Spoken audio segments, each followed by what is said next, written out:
Coucou à tous. Donc, du coup, je profite de ce petit moment. Je profite de ce petit moment pour vous dire qu'aucun mot magique, aucune langue que tu puisses parler ne fera entendre la vérité à quelqu'un qui a décidé de ne pas te comprendre. Tu peux adoucir ta voix, tu peux adoucir tout ce que tu veux, expliquer à l'endroit, à l'envers, en français, dans toutes les langues possibles. Mais si le but, c'est de se défendre plutôt que de comprendre, il n'y a pas de dialogue possible. Tes mots ne toucheront jamais quelqu'un qui préfère garder le contrôle plutôt que d'ouvrir l'espace de contradiction. Et à force de vouloir essayer de changer tout ça, tu sacrifies ta paix intérieure. Donc, tout simplement, dis ce que tu as à dire avec honnêteté, avec bienveillance.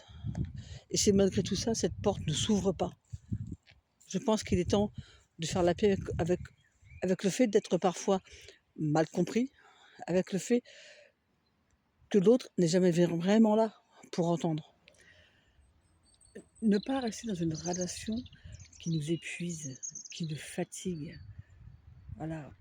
Quand la personne en face n'est pas capable de comprendre les choses, ne veut pas, c'est pas qu'elle n'est pas capable, c'est qu'elle ne veut pas comprendre les choses, c'est totalement différent. Au bout d'un moment, la personne qui, elle, mendie de l'attention, la personne qui s'épuise à chercher de l'affection là où il n'y en a pas, à chercher de l'écoute là où il n'y en a pas, à essayer de faire comprendre à la personne en face ce qui cloche, ce qui ne va pas, demander à être écoutée constamment. Au bout d'un moment, cette personne se fatigue énormément. À partir de là, il faut réussir à comprendre que ta paix intérieure est plus importante que le reste. Et à un moment donné, il faut se rendre à l'évidence qu'il faut peut-être tout couper, arrêter, soit casser net, ou soit laisser les choses faire, et ça se cassera automatiquement tout seul au bout d'un moment. À savoir après si la personne qui parle a envie de continuer comme ça. La personne qui est en face de nous comprend très bien ce qu'on dit. N'a pas envie d'écouter, en fait. N'a pas envie d'écouter. N'a pas envie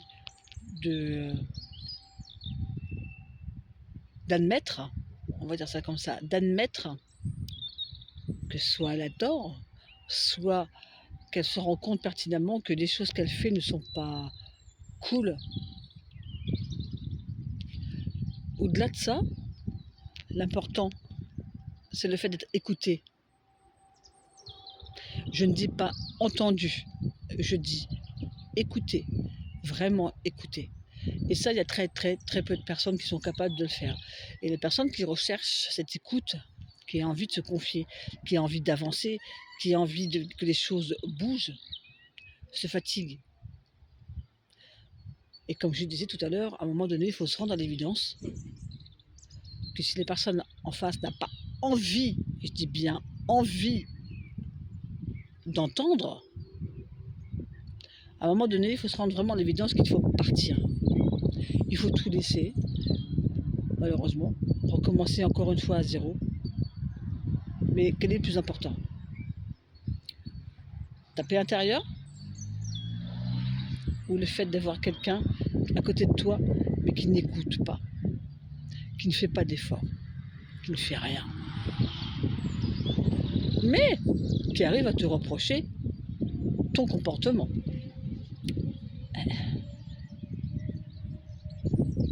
Quel est le plus important? Personnellement, ce petit bol de bien-être m'a donné la réponse.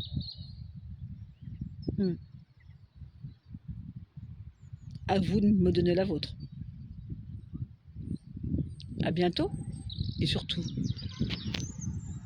prends soin de toi.